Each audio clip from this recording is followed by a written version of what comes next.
welcome back. I am Shelby. I'm Jouleen. We're so glad you're here. Welcome to the Growth Gathering. Okay, today is a good one. I am so excited about this new series. We have a series coming up for you to get us through the holidays, and we're calling it It's Giving. It's giving. Yes. It's giving is trending, and it is Yes. giving. Today it is giving. This is part one of the 3-part series, but it's giving overwhelm because this really is one of the first things that like steps in as the holidays start and the hustle and bustle, right? Yes. We literally call it hustle and bustle of holidays, but it literally is like your brain is a computer and someone opened it up and you've got like 15 tabs open and then another one keeps opening and you think of something else. You're like, oh, let me open that tab and just keep it because I need to come back to that. Already looking at my calendar, there's already things starting to pile up, and I just feel like this couldn't be a better time to start talking about the things that cause us to get off track during the holidays. Because here's what we see. We have seen this. It's now we're 5 years into coaching clients through their health journeys through the holidays.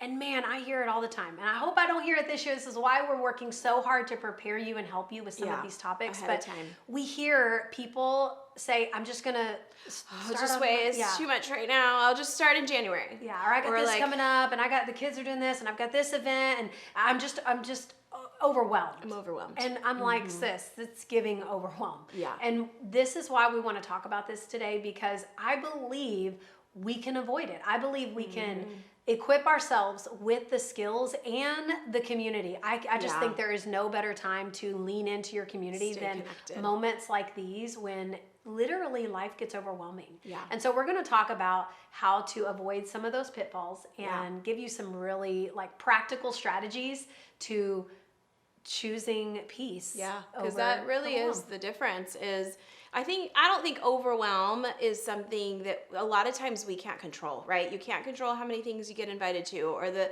activities that your kids have or the Christmas show that you want to be at. You're not going to say, no, I'm not going to attend that because it's overwhelming to my 5-year-old, right? We don't know it in the moment. That's the thing about overwhelm. It's sneaky. It is sneaky. It's not until you're overwhelmed that you go, or you're like, how did this happen? Yeah. And what it is we have overcommitted.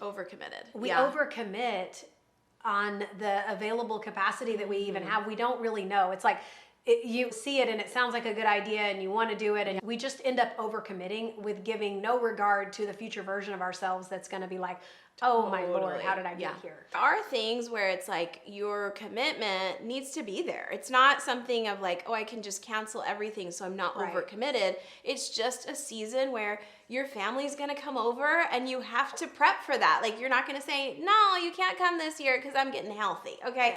Yes. We don't want to be those people, but there is a reality that there can be health and overwhelm or overcommitment intertwined because we shift the perspective. And so really thinking about peace being a choice, something that you choose every single day.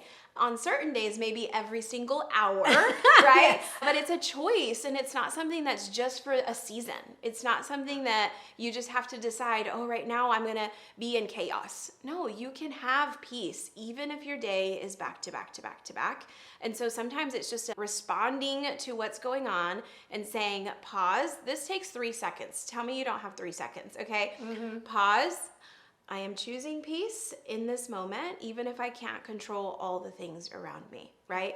I'm going to take a deep breath. I'm going to breathe out and I'm going to say, you know what? We're going to have a good time because life is short and we're meant to enjoy these things. You're meant to enjoy your kids' Christmas carol concert or, your family coming over. We're meant to enjoy these things. But then what happens is this overwhelm steps in and control tries to take over. And then we're like the crazy person running from one thing to the other, and you don't even see your child in what they've prepared for you. You don't even see your family and the conversations around you because you're choosing chaos instead of peace. And I am guilty of that. So I'm not saying you like attacking. I'm saying we tend to choose chaos sometimes over peace, but it's starting to reframe our mindset of, no, this is going to be a peaceful season for me, and I'm going to choose that, and I'm going to lean into that. We're in a chaotic state. It creates a lot of confusion. Kind of like your analogy earlier of a bunch of tabs. That is confusion of the mind. A confused mind does nothing. We're on a journey here. We are fighting for that why that we've been talking about. We're all on this journey. And so part of fighting for that is organizing that chaos into a simpler, peaceful presence. And that doesn't, I mean, your calendar may very well be full, but I think there's a couple of things. That's what we want to talk to you about today. It's like 3 practical things that you can do to control the overwhelm and choose peace over the overwhelm. Is number 1, I think honestly, we have to simplify our commitments. I think our yes needs to be our yes, and think that through. Like, we talk about getting out of your emotional brain and into your logical brain. And I think every yes, especially through the holidays, it is so important that we bounce our yeses against the why. Like, what am I trying to create here? Why am I doing this? And bounce that yes that you're wanting to give to the, holiday Bible study. That's the one always gets me, because I can't say no to the Bible. And I'm not saying no to the Bible, but sometimes I need to say no to the commitment to lead another holiday Bible study or another party or another gathering or hosting another thing or, helping with the kids' holiday, whatever, and being the lead volunteer. Like, I want to do all those things, but I've got to bounce those yeses against what am I aiming to really accomplish? Does this help me walk towards that future person that I'm trying to create? Or is it going to keep all those tabs open and keep me confused? Because I know a confused mind will do nothing, and eventually I will just freeze. Everybody has a fight, flight, or freeze response when they're in this like traumatic moment. And the truth is, my brain doesn't know the difference between being chased by a knife or being committed to too many things. Really, my brain doesn't know the difference. And my trauma response is freeze. I freeze. Some people fight back, and some people self-sabotage. Some people, everybody's different. And I just know me, I freeze. And I don't. Well, and that's the I freeze and let's wait till January that we want to avoid, that was my right? MO. That was my MO. Whew, yeah. This one's hard for me though, because I'm a yes girl. I'm like, yes, that sounds so fun. Yes, I want to be there. Do you want to come to Friendsgiving? Party? Do you want to come to 3 Friendsgiving? Yes, I do. Of course I do. And because my heart does want to. That's where Yes. it's so hard. And so I really, and my husband, it drives him crazy because he's like, you said yes to all those things. I said, well, we can make it work, right? In your brain, just figure it out. And he, rolls his eyes at me.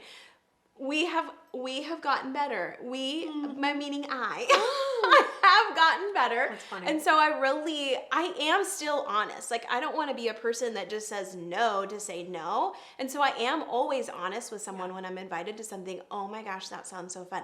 Because it does. Okay? Who doesn't want to go to Friends? Well, maybe if you're not a social butterfly like me, you don't want to go.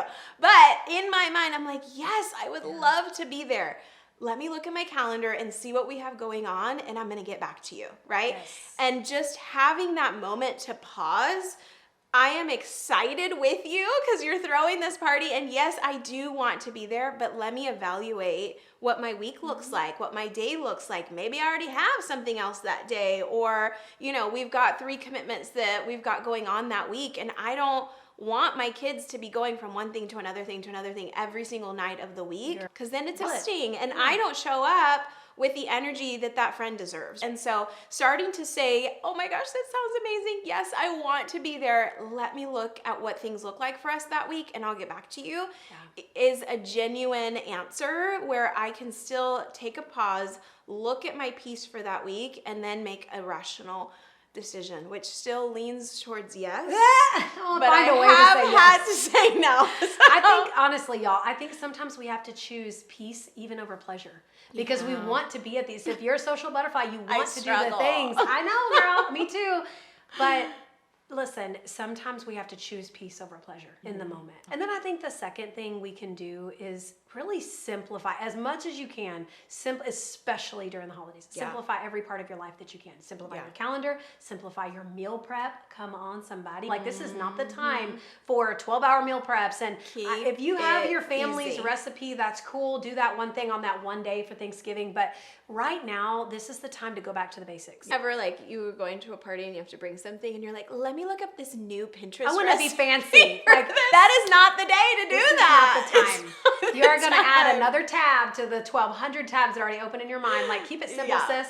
Your enchilada soup that you know how to make, they're going to love it. So just bring that. Keep it simple. Or that crock pot meal that just you'd be cooking in the background while you're doing the other 100 things that you're going to do. Peace over pleasure, and simplify everything that you can in your life. And then I think one of the best tools that we teach is stop, challenge, choose. 1,000%. In these moments, it's stop, challenge, choose. Stop, pause, get out of the emotional, like, yes, that sounds so fun. That's an emotional place, right? Or, oh my gosh, that dish looks so good. I only get grandma's mac and cheese one time. And the truth is, you know, you're going to get it that night, then the leftovers the next day. And then it's like, oh, now I got to hanker in for granny's.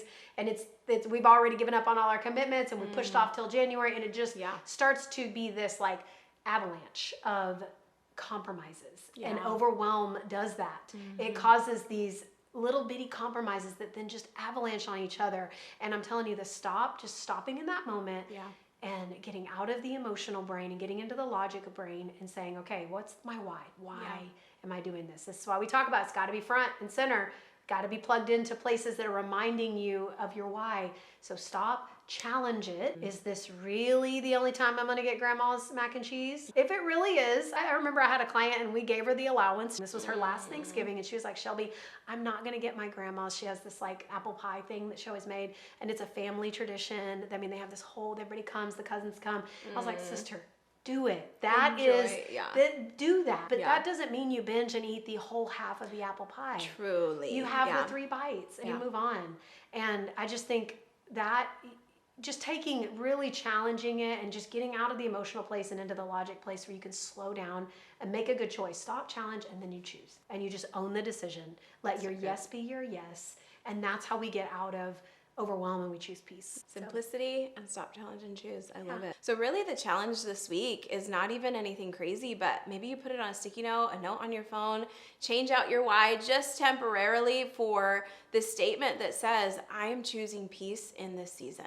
And just recognizing that this is something that we're choosing on a regular basis, having those moments to like stop before you move from the car line to the party or whatever it is that you're going to. You're in the parking lot and you're about to walk into your kid's school. I'm choosing peace and presence in this moment, right? And just having these opportunities to really stop because you want to be present in wherever it is that you're walking into, and you don't want to be with the 15 tabs open when you're meant to be there with your friend or your family or your mom or your dad or whoever it is that you're spending that quality time with. And so I'm choosing peace in this moment. Have that be a mantra that you give yourself over these next few weeks as we navigate the holidays and the chaos that wants to overwhelm us. We're choosing that, but really recognizing that peace is a choice all the time. It's not just in this season, it is always. And so we want to speak that over you. We want to believe it for you. We want to believe it with you, is that we choose peace even through the overwhelm, even through the chaos. And that's what creates just beauty in this season. Yes, it's so good. And here's the thing, we know as we start making these little compromises and we might choose peace in one moment and then we make an excuse, and that's exactly what next week is about. We're going to talk about the justification, because it's giving justification in the holiday season. That is probably, it starts with overwhelm and then it starts with justification as to, oh, it's the holidays, or oh, it's because, or whatever. This is the time. If there's ever a season I hear excuses, it's this time. It's right now, I used to be the chief of all sinners with excuses. So I know. Come back next week. I can't wait for us to share. It's going to be a good one. And in the meantime, you guys, share this with someone that you know would be encouraged by any of the topics that we're sharing, and invite them to the Growth Gathering. We would love to see you. If you aren't already coming, we want you to be part of our, I don't know if you know, but we are actually hanging out. We are gathering and we are creating this incredible community that is getting massive breakthrough. I want you to be a part of that. So if you haven't attended one of our Zooms, we have 3 opportunities for you: 8 a.m. Central, noon Central, or 7 p.m. Central. Come and be a part of that. Just pick one. It's always a good time. Yeah, we always have a good time. People. We love you guys if you're watching. But yeah, we want to see you. So come back for that. And then until then, keep growing, keep gathering. We'll see you soon.